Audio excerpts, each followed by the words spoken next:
Well, we finally brought on my bro. Nice. Yeah, my official brother. My brother from another mother. Married to my wife's twin sister. I'm talking about the D, David Lichtenstein. It's such a fun conversation. I was so glad to have an opportunity to talk to him. And like some of our audience might not know his name, but probably recognize some of his work. Well, it's everywhere, and we talk about it in the episode, but his artwork, his hardware, his pieces can be found on not only Michael Kors, if you've heard of him, but purses and jewelry and other fashionable accessories found all over the world. Yeah, it's amazing. It was so much fun. A true artiste. So without further ado, please welcome my brother, David Lichtenstein.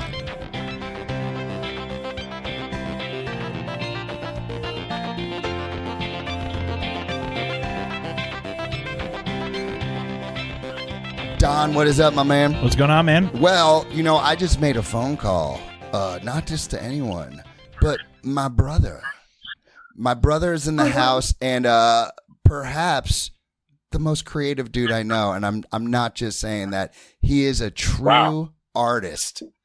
Wow, that's high praise. Yeah. I'm bringing on the pressure. What is up, David? Going on, Sam? Nice to hear from you. You too, man. So I was telling Don, I was like, who should we bring on? And I was like, wait a minute. We have a true artist in the family. My kids know him as Uncle D. Video game, what's the word where you do a lot of stuff? The one connoisseur. Video game connoisseur. I do know my stuff. He knows everything about video games, and we could do a whole podcast about that. But we're actually going to be talking about his work because, David, what is it that you do professionally? I design hardware for clothing and accessories. So the metal parts on handbags and clothes and shoes, like the logo stuff or the lock, hinges, rings, chains, all sorts of stuff. Yeah, when we go out, when we're at the mall, he can just point to items at the store and be like, oh, that one's mine. I made that. Michael Kors, he was with Michael Kors for a long time. We'll dive into that. But David, I want to start off just at the beginning, man. As a child, were you already creating art? Yeah, I definitely got into drawing probably around middle school. I think I was always into creative stuff, but like drawing per se, trying my hand at that, probably got into that in middle school. One of my best friends did like comic books, and he had some older brothers that were like insanely good. And he was pretty good himself, so that kind of got me into it. Oh, dude, I always thought that you were like, I always figured elementary school. You weren't really starting in the arts until middle school?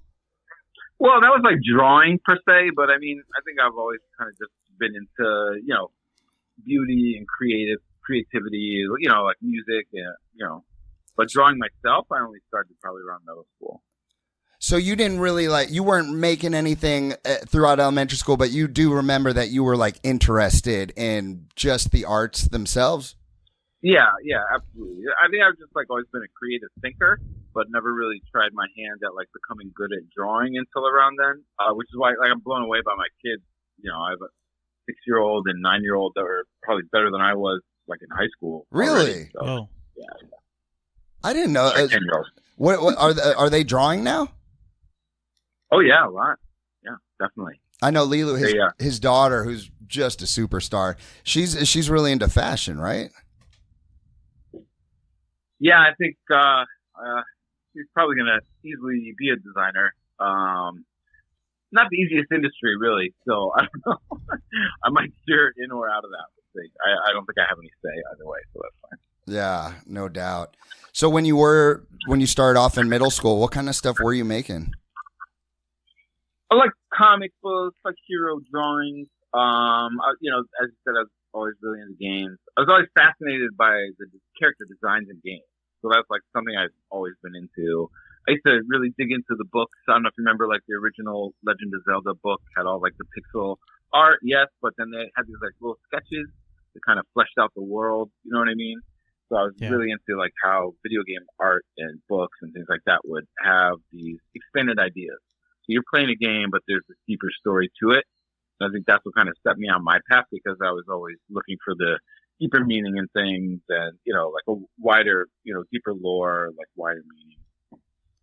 Yeah. I gotta be honest, like David has his own way of thinking, man. Like I'm telling you, dude, like, I go into like just using a video game as an example. Like I go in, I'm like guns a-blazing, let's go battle. But he's got a different way of approaching just about everything. Yeah. Like I'm weird AF. Well, like what is like your creative process? Like if you can't, like I've always been curious myself, and I'm not like really sure what's going on up there when you're thinking about things, but I see you take your time, you really put a lot of thought into whatever it is you're doing, really, whether it's just finding the right product for whatever when you're at the store, or creating a character in a video game. Like what, if you could put it into words, like I don't know if you can, but like what? Yeah, no, I can't. I just thought of it. I'm very rabbit hole prone. So if there's a rabbit hole, I'm going down it. So if I get really deep dive on anything, I just will. I don't know. I get into a certain topic, or even at work, while I'm working, I'll kind of like just have random thoughts and look into that, and sometimes that leads me to a new idea. I just kind of go with it. I let the thoughts kind of take me. Yeah, and you really you do take your time with things. Like, could you explain to my friend Don here what it's like when you're creating, let's say we're playing like a first player shooter, but you get to create your character. Like, what is going on in that skull when you are creating that character? I don't know, but I've lost a lot of hours to character generator. I've fallen asleep many times. We all have, David. There's probably a lot of games I think I've never gotten to actually play just from falling asleep generating a character for 2 or 3 hours. I'm the same way, whether it's like Dungeons and Dragons, or it's like video game stuff. I just love seeing all the possibilities that are in there. Yeah, absolutely. Actually, that's another thing I started drawing was I used to play D&D with my friends in middle school, and drawing the characters, or again, like just fleshing out the lore. And that's actually what I get into in the character designers too. I'm like thinking of a backstory. Like right now, I just started the new Elden Ring Night Rain, and I named my character Cassian's Ghost, based on Cassian from Andor and things like that. Oh, spoilers. But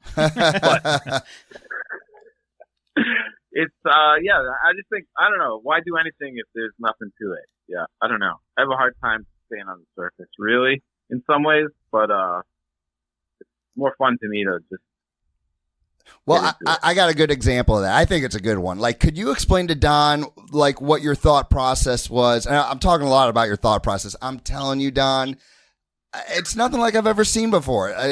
I'm so serious. Like, can you explain to Don what went into naming your oldest son? Because you put so much thought into it, and there's even like.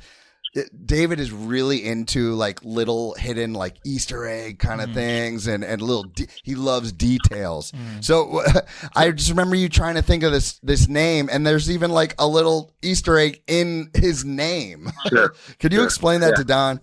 Well, back up a half a step, and being a David, there's like 700,000 million of them every hour. So I kind of wanted to give my kids unique names, because every time you tell somebody your name is David, David, yeah, that's great. So, my oldest son's name is Ronan, I kind of thought of him as someone who would, kind of decide his own destiny. Ronan is a samurai who doesn't, have any, emperor or anything he reports to, so he's on his own, making his own choices. So that's kind of like what I wanted for him. And then, kind of hid, his middle name is Jace. So it's Ronan Jace. Jace, so, right? Yeah. So in the middle of the two names is hidden the word ninja. So it's RONINJACE. That's cool. Isn't that cool, dude? Yeah, that's like really such a freaking David thing, man. Like that's typical David right there. Yeah. So my second name is Lilu, from Lilu Dallas from Fifth Element. She was supposed to be like the perfect person, like kind of a messianic figure, but then they made her a girl, thinking that the girl could be more tame. Obviously, that wasn't the case in the movie. But setting a high standard, I guess, for her. Yeah. And then her middle name is Alexandria, which is named after I had I would have had an older brother, but he passed away in childbirth, and his name was Alexander. So I wanted to name her after that. But also like Alexandria, like the Library of Alexandria. Like if you know her, I mean, her mind is basically the Library of Alexandria. So she's really living up to that. Don, like you were saying that you're like that with characters too. Is that the way you think too? Are you always like looking into the details and, throwing in some fun hidden stuff? Like what's your... Yeah, when I'm writing, yes, or when I'm painting, like I'll put things that like no one's ever gonna see this. This is so small. Why am I putting this much detail into it? But I know it's there, and that kind of stuff. Like as far as like geek naming, my daughter I really wanted to name after Kaylee Fry from Firefly, but my wife would have no way were we going to spell it that name. So her name's still Kaylee, but it's spelled in a completely different direction. I lost that battle. Oh yeah, yeah. Well, the Firefly reference gets you a pretty high pedigree in terms of geekdom, but I mean it as a compliment. So you're in middle school, like you're just starting to draw. Like, did you have any inspirations or anybody that you looked up to in the art world? In comic book artists, my favorite was always Art Adams. I think he's just like so like clean and perfect. And if you look into his like other art that he does, I think he's in kind of a league of his own. What did he create? I like this. What's that? What books did he create? Oh, he did X-Men for a while. That's where I got into it. He did like when the X-Men went to Asgard. I'm not exactly sure what else he really focused on. Do you know him, Don? You can find images he did for like Godzilla and other things like that. Arthur Adams. And also like Beasley was another one, like that exaggerated look. Frank Fazzetti, the D&D artist, are amazing as well. Again, like being into the lore. I mean, D&D has like limitless lore. And then I got more into like Japanese stuff because Japanese game designers were really cranking out all these like great ideas, and then they would tweak the ideas. I got really into Japanese character design, just the way that they kind of over exaggerate things, and it's kind of compelling to me. Like you've got these people with these unrealistic proportions, and why does it look like? Why can it still look attractive? Why can it still look amazing when no person's actually shaped that way? Nobody's eyes are that big. Nobody's other stuff is that big, but still they do it in a way that looks really cool. Yeah. When you're thinking about these artists, do you ever channel them when you're creating stuff? Because if I'm going to guess, I'm going to think, no, I feel like everything you do is kind of like unique to you. Yeah. I would agree with that. I think even I a little bit struggle because, I used to, I don't care anymore, but I used to struggle when I'd be drawing, my style would change like through the drawing. You know what I mean? Like I wouldn't wind up drawing the same style as I started off drawing. Really? Yeah. But it's that much of like a reactive, like what do I want to do right now? You know what I mean? I used to draw a lot of like abstract shapes that had, to Don's point, like hidden meanings and things like that in them. And like you would never know like what they were. But me, when I looked through those sketchbooks, like I know exactly what they were. And a lot of times they were really tweaked out ideas and really strange things, and just became like almost a back and forth between me and the drawing. Like I would let it kind of like lead me and see what I saw in it and then lean into that. So that's what I used to enjoy just on a drawing perspective. Have you kept any of your old sketchbooks? Oh yeah, I have them all. Oh, David is a collector of, but can we do a little, can we do a little side mission and talk about your collection, dude? With Mike, I kind of have a collection of collections. So which one do you want to talk about? I don't know. Maybe the one that's just bonkers, dude. Video games. I got a couple. Yeah. Could you give a brief rundown of exactly what you've got? Well, I'm not a completionist, but I got a couple games. I mean, I really got into collecting retro games for a while. I think physical media is probably going away, so I got into I like the idea of actually owning things. You pay subscription for everything now. They just want to bleed you until you're gone. But there's something to like owning, a classic game. Even I got into the soundtracks and the graphic style and all this stuff. So each one to me is just like a portal to another world. You go like game hunting somewhere, you're not going to spend $5 on anything better than a nice game find. It's just a whole world you can go explore and have fun in. Are you more into like console games or PC gaming? I've never really been a PC gamer except when I was really young, like the start of it, like literally like CGA and VGA. Oh, wow. Those games. Yeah. I actually have some box stuff still, like Ultima, things like that, King's Quest, things like that. Oh, that's really good back there. Yeah. Yeah. Oh, I'm old as crap. I don't know if that's been mentioned. 1974. Oh, me too. Yeah, nice. 74? Yeah. Nice. You're the tiger. Yeah. I'm a bore. Yeah. I'd never say that about you, Sam. Oh, thank you, sweetheart.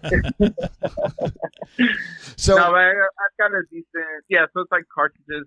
I got a Game Boy Advance, Game Boy Color, up through whatever. I've got some of the old Atari and Coleco and things like that. But man, it's hard to find time to game, and it's really hard to choose that to do when you do find time to game. So yeah, we kind of knew as we were having kids. No, we didn't know. We thought one way, but usually when I see David, I'm like, "Are you gaming?" And have you tried to introduce? Have you tried to introduce your kids to like an Atari or any of those older consoles? Not an Atari. The challenge on those games. And I have young kids, so it's really tough to get them over that hump. There's actually some great YouTubers out there that do some channels and have some good lists of games that are okay for young kids, like retro gamers. I don't know if you're aware of it, but there's like a lot of handheld retro game machines that are out now. You can play anything on them. So there's a lot of good channels that like output that. But yeah, those games were rough. I tried starting my kids as I got little handhelds for them that could play anything. There's like 10,000 games in it, and they're like, they won't even bother looking through it. That's crazy. But, there is some stuff that, they like to play the Mario Kart. I get them into random things. Whenever I think like it's cooperative, because it never goes well. I have 4 kids, actually. You ever try that cooking game? What's that game called? Overcooked. Oh, dude, you did it? Yeah, I try playing with my daughter, and it's just real frustrating. Oh, we stick to those first 3 levels, because after that, dude, things get heated. Yeah. And I think it's left the switch a couple of times. Ronan wanted to play that during his birthday party the other day, and I couldn't find it. And I was thinking it's probably better off that I couldn't find it because he stayed friends. Yeah. Do you find, man, I don't know about you, but like I feel like the kids of today just can't handle the difficulty of those old school games. Well, if you want to go down that road, I think there's a lot of challenges that come with the quick fix, speed scrolling, the endless dopamine that kids get into nowadays. I think it's harder to focus on something harder. But also, you got to take things in the context of the time. And at the time, that's all you had. You had a couple games, and that was it. It wasn't like you could just go watch a video instead. If your show wasn't on, you had nothing to watch. If you had 3 games and they were all hard as crap, you were going to try and get further in one of them, right? I actually think that's part of what sparked me off as a game collector was like, there was no worse feeling to me as a kid than not wanting to play any of the games that I had. You know what I mean? Yeah. If I was like, this was too hard, and I'm down already, and if there was nothing else for me to play, that was like my worst feeling. I talked to another friend of mine who kind of had a similar thing. Like, I think that's what kind of drove us into collecting things now, because now, as an adult, man, the worst thing is when you're playing Ninja Gaiden nonstop and you get to the final boss finally, and that Nintendo game just freezes. Brutal. Yeah. What's like? I want to get back to the life in the your artist life, but man, I gotta ask. Like, I know you've played you beat Dark Souls and the really tough games of today, but those old Nintendo games, those hard ones, like which one are you most proud of that like you conquered? Easy answer is I beat the original Contra without using the 30 guides. Whoa! Yeah, I genuinely can't remember if I didn't die or if it was just the regular lies, but it's probably just the regular lies. But my sister was there to back me up. So as a witness. So, yeah. all right, dude. So you're in middle school. You're starting to draw. At what point did you decide, like, hey, I kind of want to like perhaps make a living off of the arts? Well, I mean, again, like as I enjoyed art, I thought something I might like to do was character design because that's something I'm really into. I have tons of like Japanese character design books, and from anime, manga, games as well. But really, those guys are way more talented than me at like just the genuine art of like drawing. I don't know. They're Really? way more talented. Yeah, well, I mean, in my mind, that's what I thought. But then, one thing led to another, and a couple steps in between. But it kind of transitioned into wanting to design things for real people. You know what I mean? Like, it kind of as a mix of I didn't think I could beat them at their own game of designing characters, and at the same time, just something interesting about bringing that aesthetic into the world, like if I could make the world more like anime and games, I would, so it kind of became like that.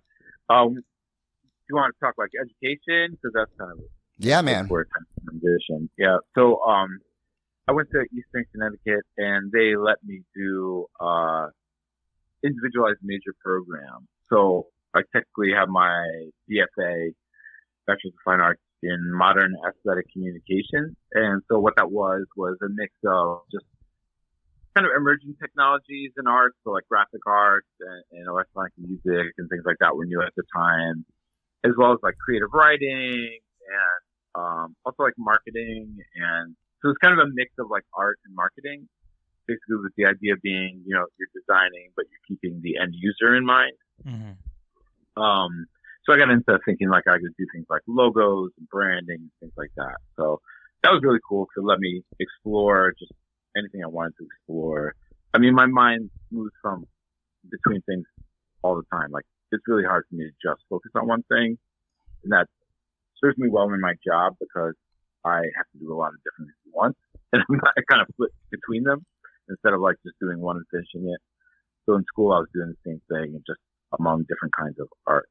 Dude, I'm kind of blown away by this because I always thought that you had like this uncanny ability to just focus on the task at hand. I am very wrong one about or the this. other. Yeah, it's like either a deep dive or no. It's a deep dive when I'm really interested, and when it's not that, when it doesn't like tick that box, it's like I can like keep myself on it for as long as possible. So the challenge in design work is that you have to do what they want you to do. So if some of that is boring, and any kind of work process has boring parts to it, so it's challenging for me to like stay on that without kind of like just moving over like, all right, I'll move over to this thing I can think about, go back and forth, and that kind of keeps me a little more entertained. So after school I started doing advertising and logos like I kind of thought I would. Who were you? Where were you doing that? Were you in New York City? No, at first I was in the Georgetown area.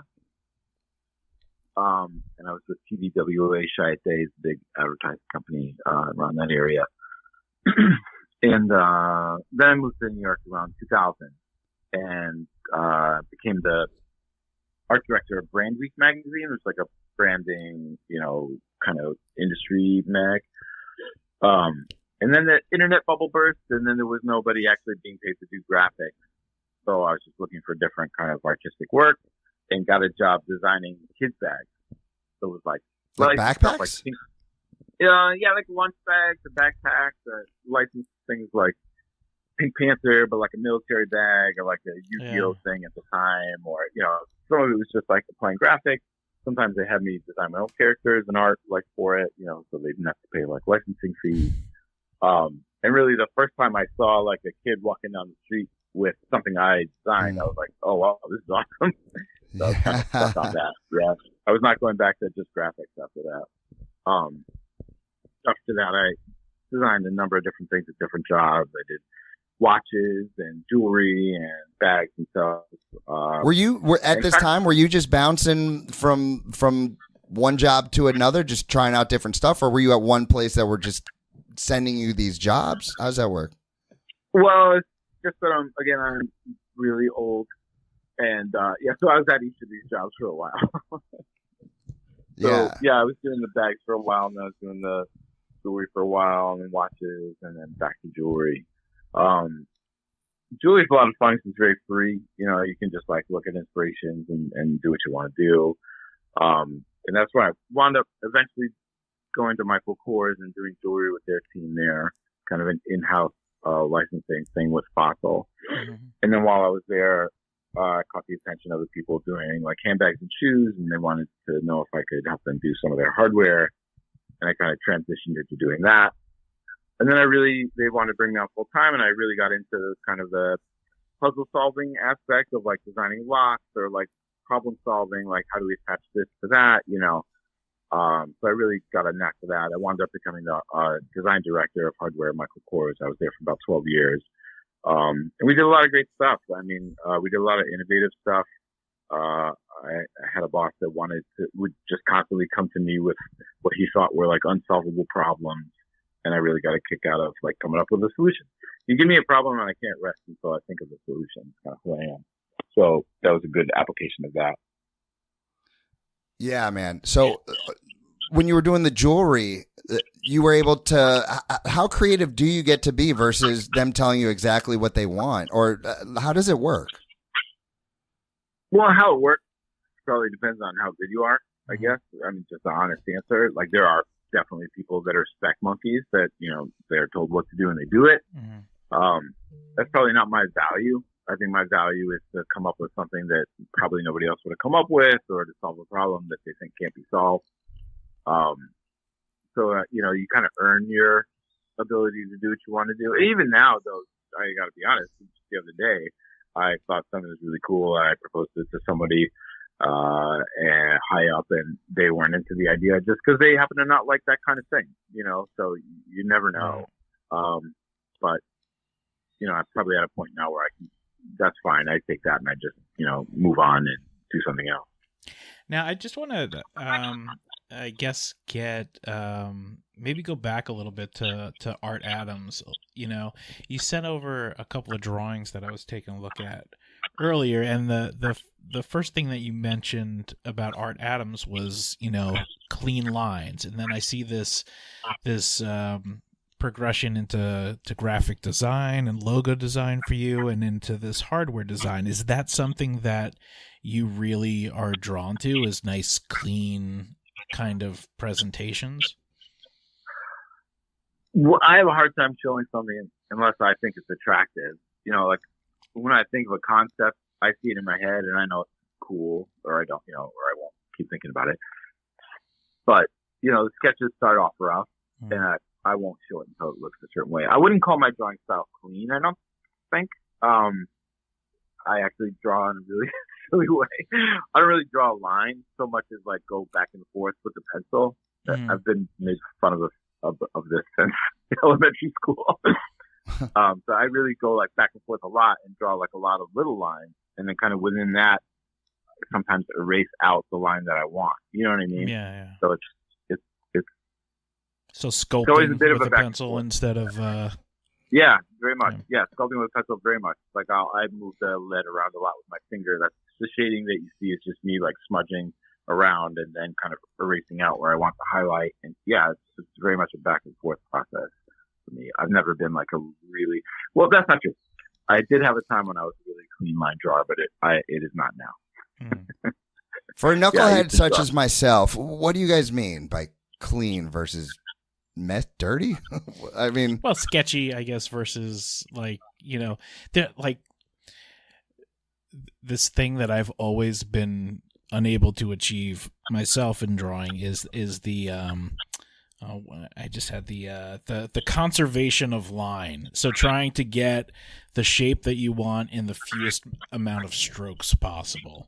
And there's some people who can, like, I don't know, draw something really clean with like 3 lines, and it it takes me like 16 to get the same kind of thing. Yeah. So where I would take probably about 73 to do that same thing. Well, let me ask you a question. When you look at the sketches that I sent over, do they seem clean to you? They do. I mean, it's I think definitely. you know, that's the end result of a lot of like I erased all the ones that were out of that line. And, you know what I mean? Like, it's a process to get there, but then that's what I'll show. You know. Yeah, it's like especially like the colored pencil stuff. So we're looking at this this sphere that looks golden, and it almost looks like a planet.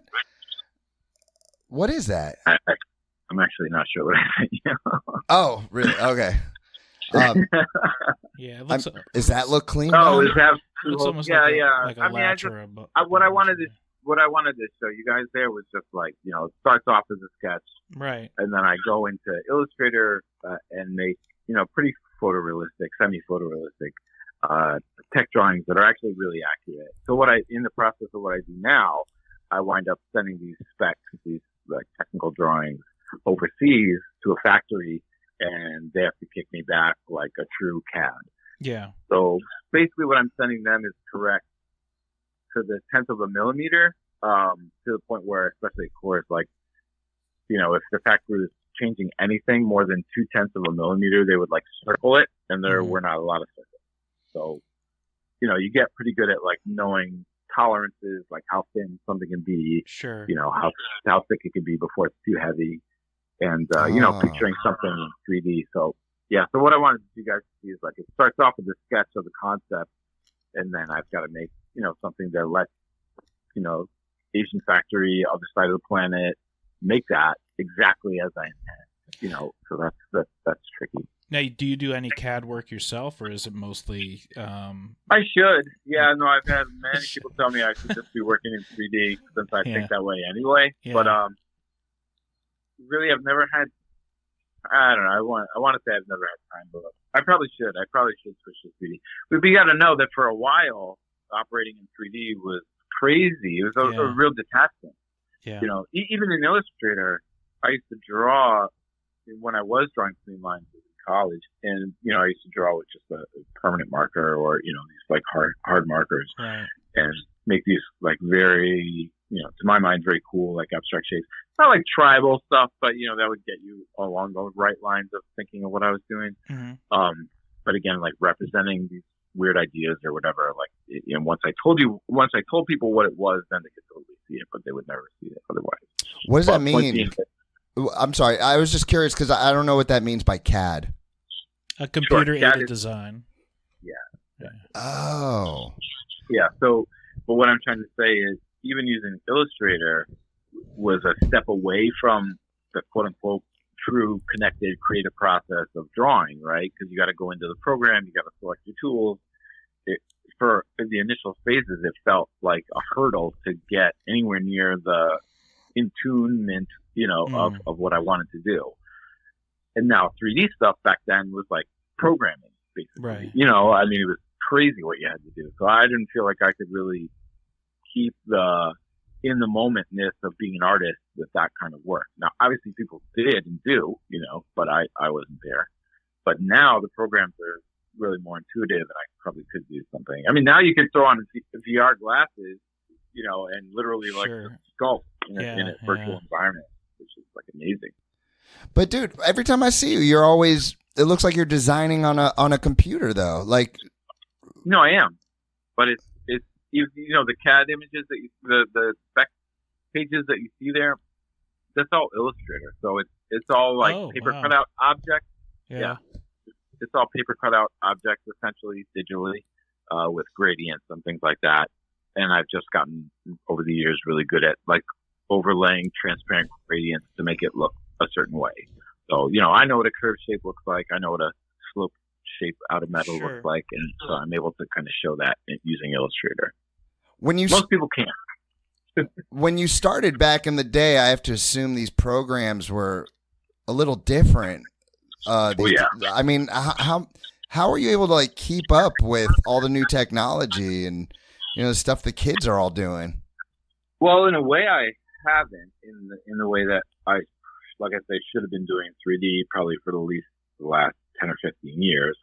But I do keep up with, you know, Photoshop and Illustrator do continually update, and I do keep up with them because I wind up having to do more and more work, so I have to become like more and more efficient. So I'm always one to like if I'm like, this would take forever to do this, what's a shortcut? Like, I'll look it up and learn a new technique, It's getting really interesting now with, it's not quite there yet, but, Adobe programs have like AI generated fills. Or you can draw, a rounded square and say, fill this shape with a bird flying out the window towards a flaming castle. And it'll do it. And it'll give you a couple of versions of it. And I'm kind of stuck, like, I haven't seen a result from that I want to use, but it's great for sparking ideas. So that's like a very new ad, this whole AI thing where I don't think I would ever use it to just create something and say, okay, this did this and I'm done. But it's really good to get my ideas going because you might see something you wouldn't have thought of. Yeah, I think AI is great for the boring bits, like, where you can kind of like I know exactly what this is, and you can have kind of sometimes root out the things that you definitely don't want to ever see again. Yeah. So yeah, I think we're still learning about how to use this tool, and what it's best for. But yeah, I got freaked out this morning. I was scrolling and I saw this video. No, I saw it on the news. There's a classroom right now that they're teaching the kids during the day. They're just teaching them, real life skills, tying their shoes, that stuff. But the academic stuff, they have these AI, robots or whatever, that literally tailor the program to the kid's interest. So if the kid's interested in comic books, they're going to teach math using a comic. Yeah. And it freaked me out. I was like, oh shit, I always thought teaching was going to be irreplaceable. How much do you guys worry, you specifically, David, about AI kind of taking over what you do? Well, I think there's definitely a concern. Not really a concern. I mean, you can see it as a concern or you can see it as an opportunity because I think there's always I think it's better if there's a human component. Like AI is better matched with a person because AI makes a lot of mistakes. AI does a lot of nonsense, and it's really impossible, I think, to have an AI just know the nuances of, I'm working literally with, I don't even know how many, 40 or more designers. And I'm growing a process of knowing what each of them do and don't like. Like, as I said earlier, I presented something to a senior VP and she simply didn't like, say, for instance, like seashells. So I have to mark that in my mind and move on. And yes, AI can learn that kind of thing, but I think there's a lot of nuance that can't just be input with data. You know what I'm saying? Like, there's been times at Coors where there's been times where, for political reasons, you get kind of held out of meetings or this or that. And I always see that as like such a blindfold because I can't even express, like I used to be in the room with Michael, but whenever that was the case, I knew exactly what he wanted. And whenever that wasn't the case, I'd be struggling through this mire of like, all right, well, how much of this is your own angle and how much of this is your interpretation, or you're not wanting to do this or that versus what he actually wanted, So I think that there's always going to be like an unmatched human ability to kind of really read into everyone involved and kick out like the best thing considering all that. But that said, I think AI is definitely still on the upswell, definitely going to be used in a lot of industries, but there's opportunity there because I do think it needs a human component. So you become the person who can use AI. I definitely would encourage people right now to learn prompting, which is the process of, Google search, you can be good or bad at searching something. Same thing. Like you can be good or bad at giving AI a prompt that'll really give a good outcome, Yeah, yeah. And so talking about uncanny human ability, David, when there is a problem to solve, I mean, I'm just like, just throw something at it. I don't know. But David will sit down like he's a real perfectionist, man. What kind of problems in the hardware design business do they come to you with? And what's the process like of solving these problems?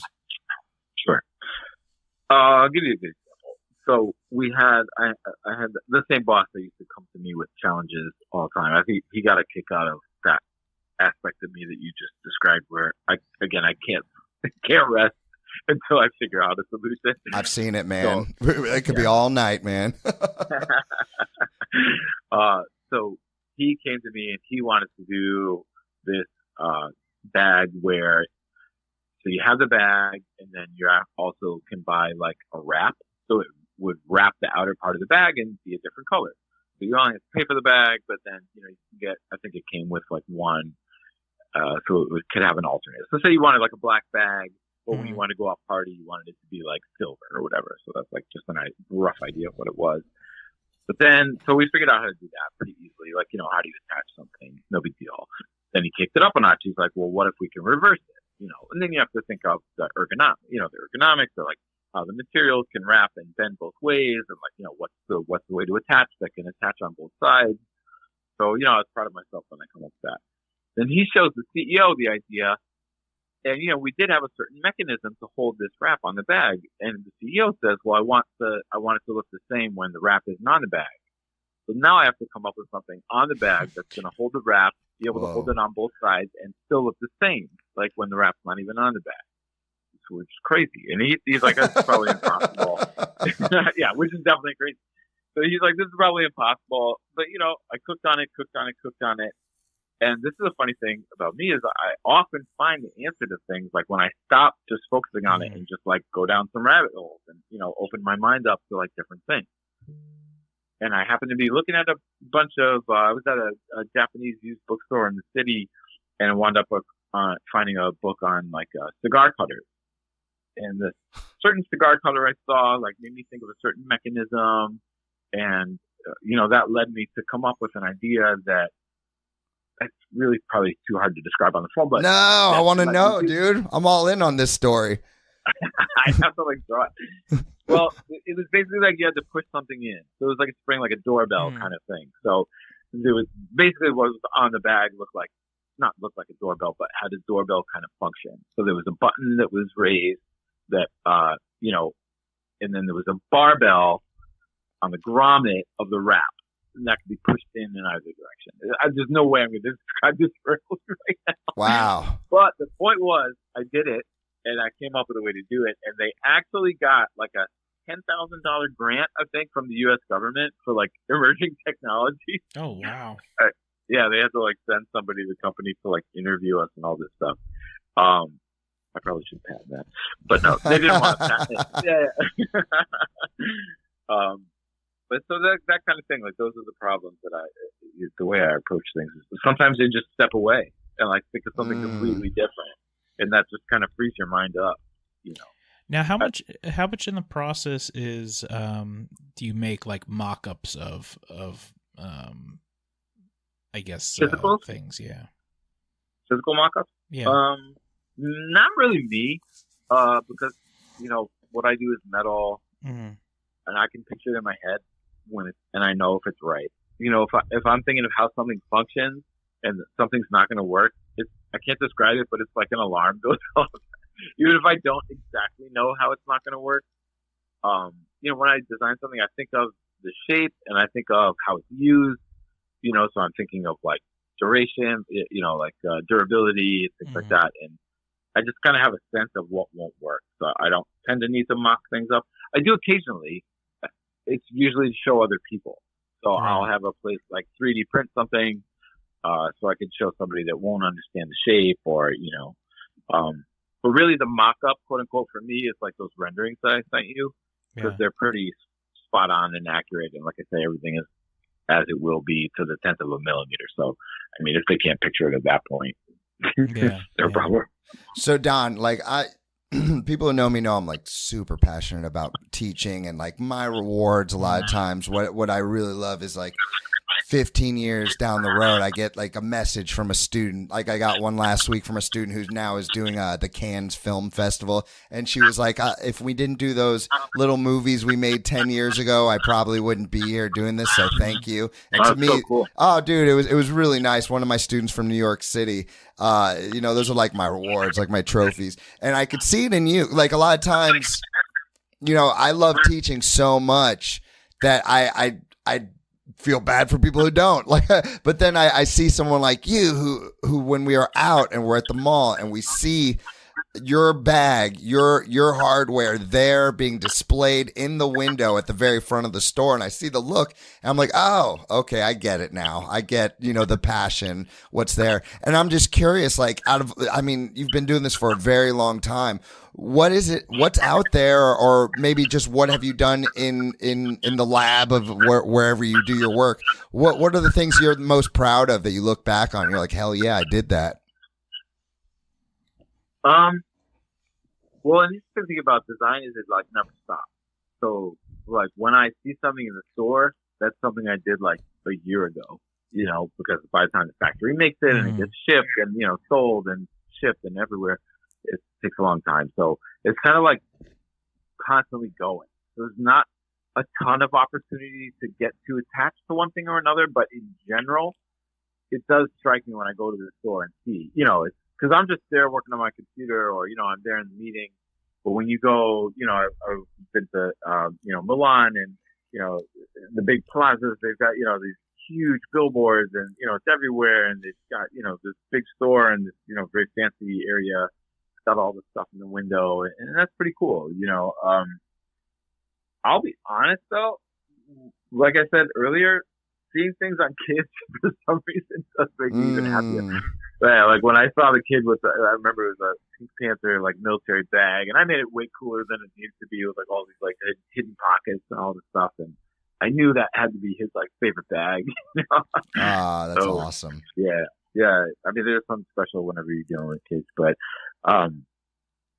yeah, I think that, and then also like personal things. I designed my own wedding ring for my wife and myself, the engagement ring, and there's like a lot of meaning behind those, and yeah, like I wouldn't even begin to try to like say that I understand the way your mind works. You're a unique dude, and that's the thing about David too, is like it's not just the purse design. It could be the wedding ring. If he's getting my kids a gift for Christmas, there is a lot Hanukkah, sorry.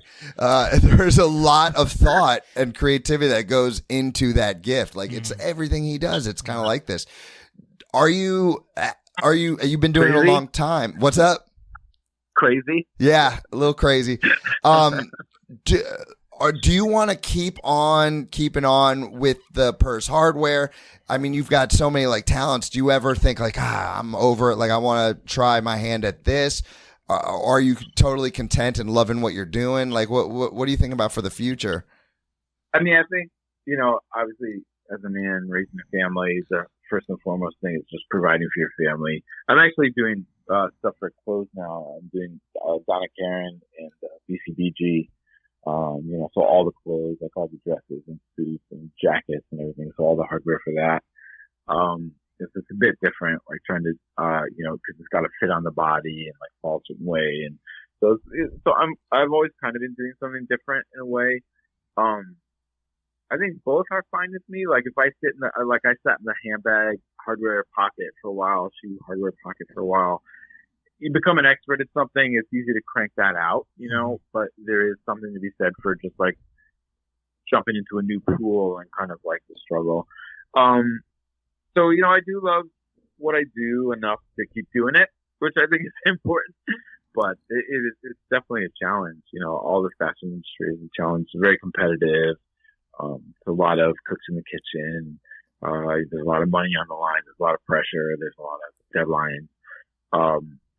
So I have always thought, I mean, when you say I can get into anything, I can get into anything, man. Like if I'm shipping a chocolate shake, in the end, I'm probably like drawing something on the bottom, like with my straw out of the chocolate, so I can do whatever. And I think, I think you've seen me get lost, to your point, like shopping or something like that. Like I always have to go so fast for work all the time. Like if I can have a moment to myself, or like, again, like having 4 kids, like I could just let my mind relax in a way it never does. And I think eventually, it'd be nice to do something that's just purely creative and not attached to all this big business,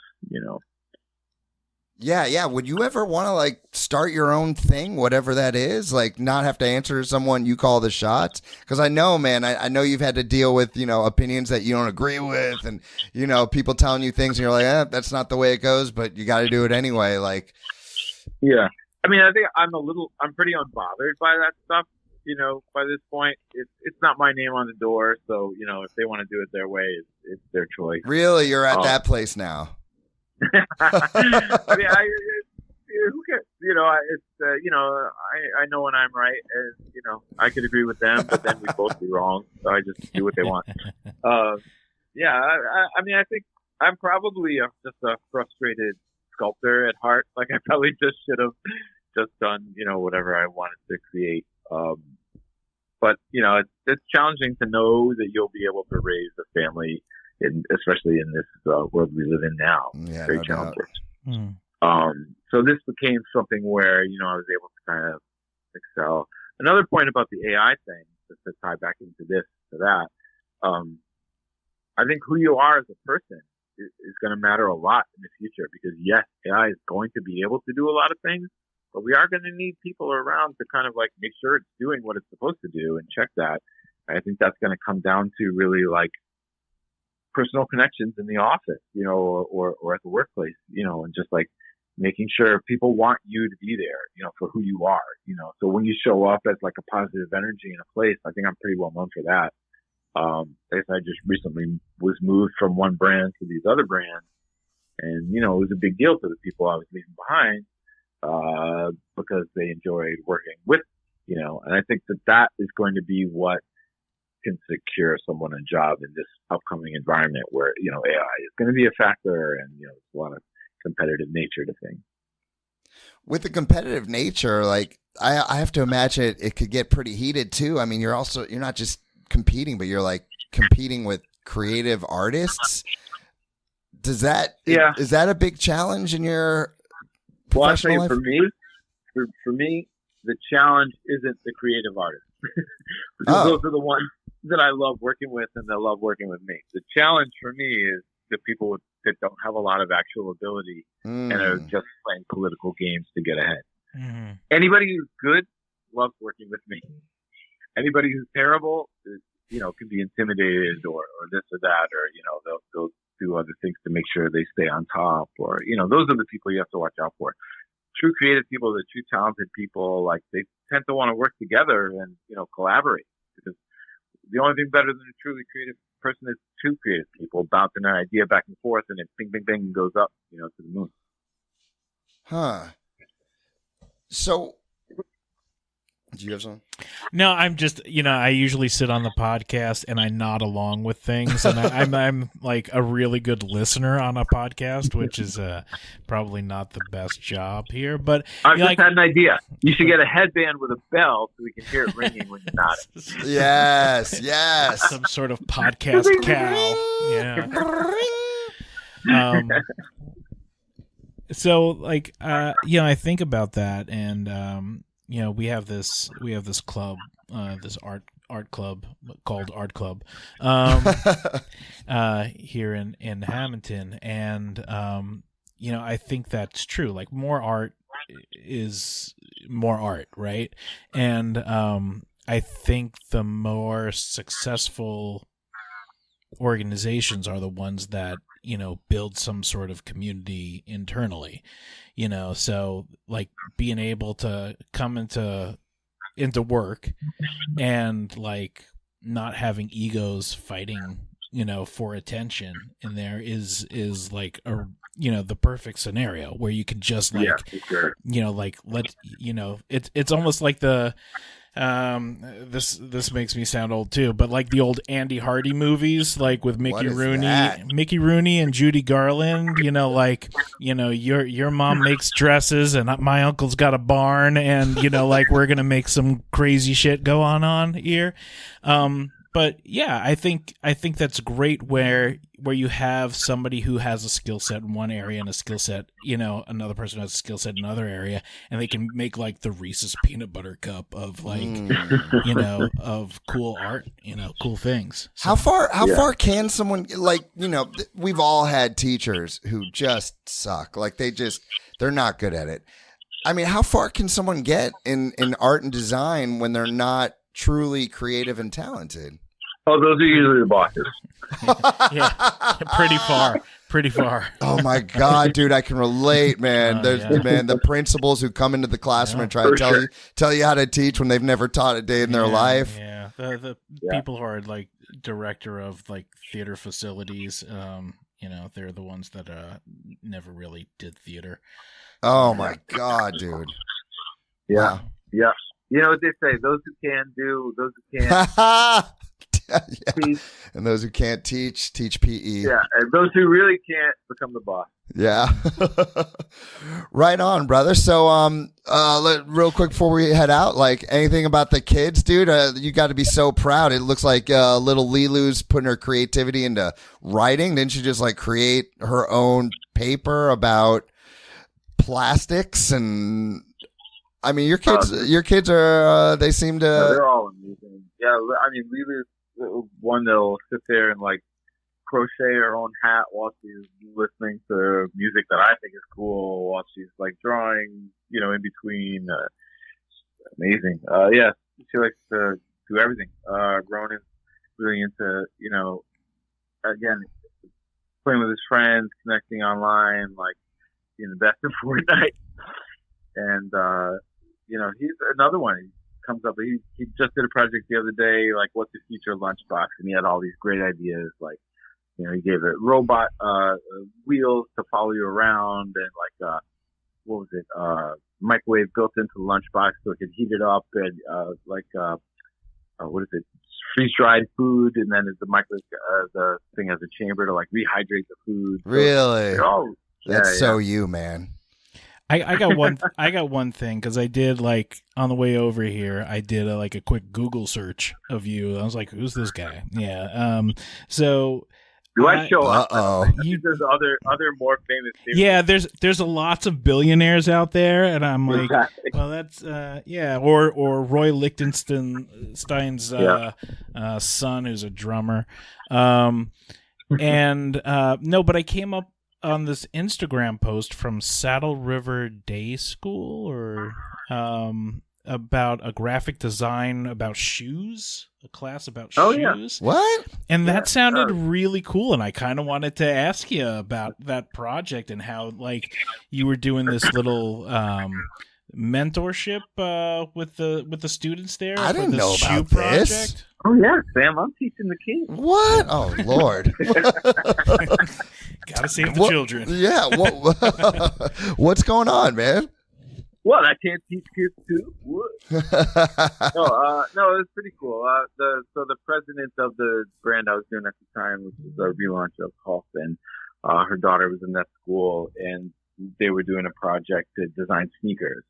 So the president, who I reported to, she asked if I wanted to join her on this and just kind of like help the kids with what our process was, and in the design field, and then look at what they were doing, give pointers, this and that.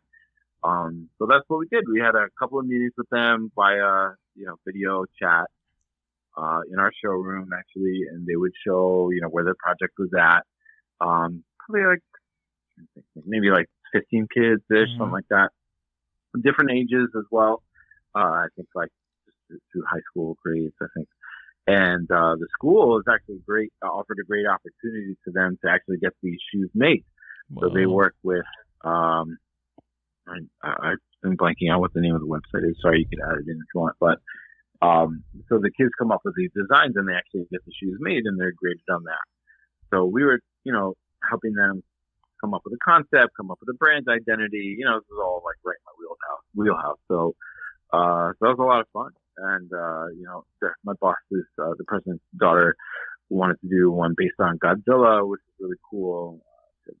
Cool logo.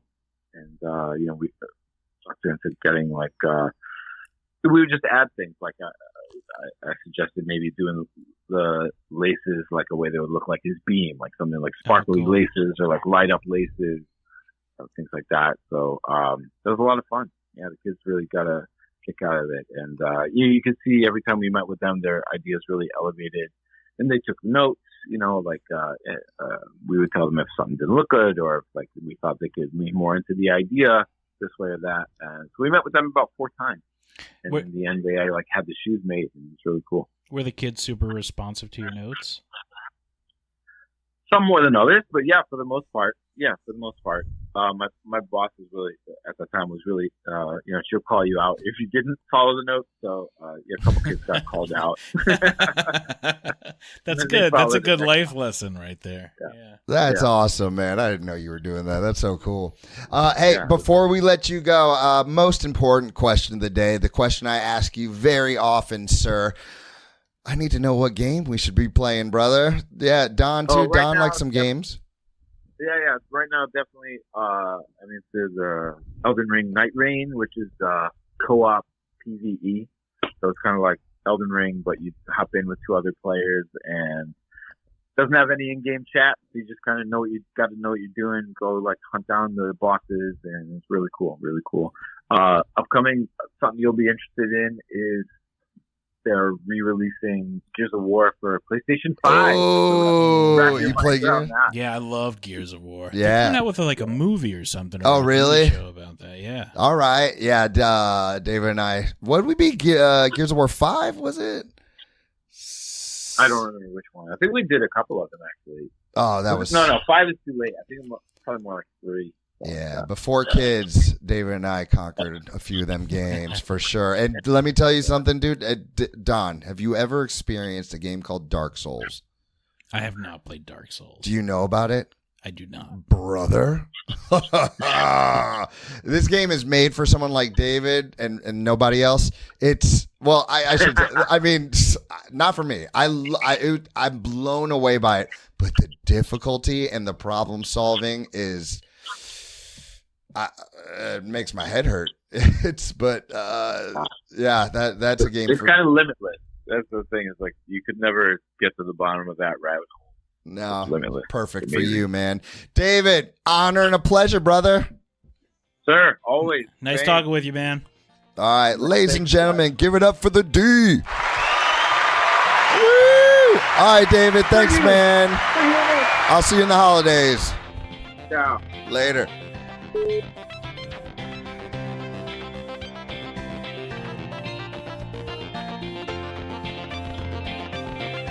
Don. That's me. It's our first mini episode. I'm excited. I am so excited. And it started off as a phone call that got erased. Yes. But now this human is in person. That is exciting. Listeners, if you remember David Lichtenstein, the man who creates the hardware for purses and does so much more, we also tried speaking with his daughter, Lilu, my niece, and the episode evaporated. Yeah, we wound up recording everything but the stuff that we meant to record. Mm-hmm. But it works out. Because she's here. She's here in person right now. Ladies and gentlemen, welcome, Lilu. Lilu, I gotta know, how's it feel to be our first mini episode? Feels great. Yeah. How old are you? 10. 10. That's awesome. Don, we have a true artiste in our shed right now. Exciting. So what kind of art do you work on? I do crocheting and drawing and basically anything. Yeah, what kind of crocheting do you like to do? Do you make things? Do you make hats and scarves and stuff? I made 2 hats and I gave one to my teacher. Very cool. I did not know you crochet. How did you learn how to crochet? My grandma. Oh, G-Dog. That's who taught you. When am I going to get my hat for my bald head? In winter. Yes. I have things to look forward to, Don. Nice. When you draw, us boys, we're drawing superheroes. We're drawing dudes skateboarding. I mean, that's what I drew. What do you draw? Do you draw, I think I've seen some of your stuff. I mean, are you into drawing mythical creatures? Are you into drawing fashion stuff? Like, if you could draw a picture right now, what would be your go-to? What's your favorite kind of thing to draw? Probably like an anime girl. Okay. You're into anime. I'm into the pictures. Oh, Okay. The art. So I see a list of some questions you have asked to ask you. And so we've asked what you like to make, but now let's talk about the jams. Every time I'm in my car, Don, I'm trying to play some pop punk and some rock and roll, and then Lilu says, step aside. You're listening to my music now. Lilu, can you tell Don about what music is really kicking nowadays? I usually do Billie Eilish and a new one. I just started listening to her. Her name is Jordy. And you enjoy singing, am I right? They can't. What's your Yes. favorite? Okay, there it is. She was nodding, ladies and gentlemen. What's your favorite song to sing? I don't really have a favorite. What's that Billie Eilish song you're always having me play? What was I made for? Yes, that's the one. That's the one. And we also have a common love of this song. Was it 1,000, 10 million? It's one of those numbers. Loved you. Do you know what song I'm talking about? Loved you for 1,000 years? I think it's called 1,000 Years. Okay. We rock out to that. All right, Lilu, final question. What are some of your hobbies? I do singing, drawing, crocheting, making art. Hey, I see someone that you're pretty close to right next to you. Can we bring on a second guest real quick? Is that okay? Sure. Who do we have here? Sora. Sora, how old are you? 5. And Sora, what do you like to do in this world? What are your favorite things? Dancing and singing and then drawing and painting sometimes. Do you know that, Don? I did not know that. Sora, and Sora, I have a very important question. Who is your dad? You. Oh, the proudest dad in the world. Gosh. Well, I had no idea. No, I knew that. Hey, Sora, can you tell the listeners what you do every single morning? Sometimes I put on makeup and jewelry. And you're doing such a good job. And not only is she creative, Don, but she is powerful. Can you show him the muscle? Oh, I want to see. Wait. Oh. Get Look ready at for the this. flex. Oh, Oh my gosh. We don't have enough space in here for all of Wow. that. It's like the lightning, the thunder, and the whole storm. All of it. Sora, how did you get such big muscles? Because I exercise and eat healthy. Oh. That's important. That's important. And do you love your cousin Lilu? Yes. Do you think maybe one day you guys will create something together? Yeah, but on the other day we played dolls together. Oh, did you get creative with the dolls? Yeah. Oh, that's so good. Well, I'm so proud of you both. I'm so proud to call you both our first mini episode. Thank you so much for being on the podcast. Do you guys want to give a shout out? Is there anyone in the world you want to say hi to who might just listen to this episode? I don't know. Sora, I love you. Lilu, who do you want to say hi to out in the world? Actually, I know. Oh, you got someone? That'll give Lilu some time to think. It's my friends. Which ones? Like Callan, Ainsley, Amelia. Oh, you got some tight friends. Very cool. And they're awesome summer campers. I forget my other friend because she went to the other city. She went to the other city? Sora's big thing now is cities. Which city are they from? I don't know. That's cool. That's cool. Well, I'm sure they love you. Not as much as I do, though. Leela, who do you want to give a shout out to? Oh, yeah. Give her that headset so she can hear what's going on. Who out in the world do you want to say what's up to real quick?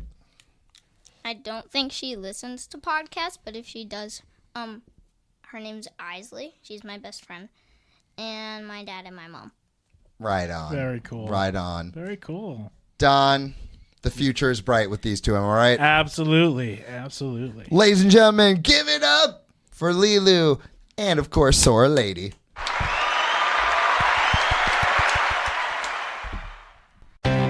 Thanks for listening to Welcome to the Clubhouse, a production of Art Club Hamilton with your hosts Sam Seitels and Don Swenson. If you like what you heard, hit that subscribe button, give us 5-star ratings, and share it with a friend who'd love to hear it too. It really helps us grow, and not only that, it makes us feel all warm and fuzzy inside. So fuzzy. Until next time, keep creating, stay curious, and catch you on the next episode.